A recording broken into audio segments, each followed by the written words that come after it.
Welcome to Fading Love Stories. Before we dive into this story, make sure you subscribe and turn on notifications. Trust me, you won't want to miss a second of what happens next. She cheated on me with my best friend, but that was just the beginning. I met Alina in the most unromantic place imaginable at the DMV. She was standing in front of me in line, wearing a faded denim jacket and holding a half-spilled iced coffee. Her phone kept buzzing with messages she ignored, and she looked more bored than annoyed.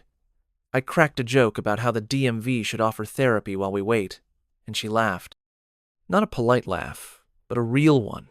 That's how it all started. We talked for nearly 2 hours that day. She was smart, sarcastic, and had this way of looking at you like she could see right through your lies.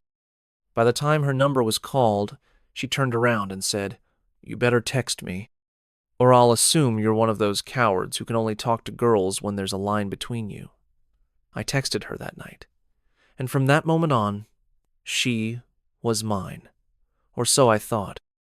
The first 6 months were perfect, almost too perfect. Morning texts, spontaneous road trips, lazy Sundays, her head on my chest while we watched the rain hit the windows. She told me I made her feel safe, seen. She'd say things like, "You're the only man who gets me." I fell hard. I brought her flowers for no reason, listened to her stories like they were gospel, and introduced her to my world. And most importantly, I introduced her to Alex, my best friend since childhood, my brother in every way except blood. We had gone through everything together. Broken bones, first beers, heartbreaks, growing up without dads. He was the one person I trusted completely. And that was my first mistake. At first, it was harmless. They got along great even. Too great. Group hangouts became late-night laughs between the two of them. Inside jokes I didn't understand. I'd leave the room to grab something, and when I came back, the air would shift, like I'd walked in on a moment that wasn't meant for me. One night, I saw a notification pop up on her phone while she was asleep. It was from Alex, a meme. Nothing explicit, but something in my gut twisted. I asked her about it. She laughed. "You're seriously jealous of your own best friend? That's kinda cute, but also really insecure." I dropped it. I trusted them both. That was my second mistake. Things started breaking slowly, like cracks in glass spreading quietly before the whole thing shatters. She became distant, colder, snapped at me over the smallest things. I blamed stress, work, life. I tried harder, planned dates, cooked dinners, wrote her a long letter about how much I loved her and how I'd always be there. She never responded to that letter. I told myself, love goes through phases, that we'd get through it. Until that night. It was raining. My flight had been canceled due to weather, and instead of spending the weekend away on a business trip, I figured I'd surprise her. I wish I never came home. I walked into our apartment, drenched but smiling, carrying Thai food and a bottle of wine. I heard music, laughter. I stopped outside the bedroom door and listened, and then I opened it. There they were. My girlfriend, my best friend, in bed. My bed. I didn't scream, didn't cry.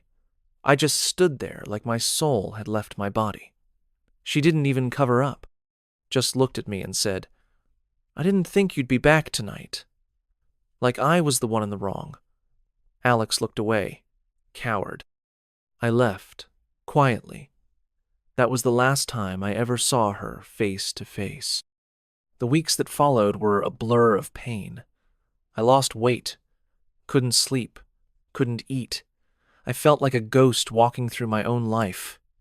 Everyone around me told me to move on. "They're not worth it," they said. But they were my whole life. She wasn't just my girlfriend.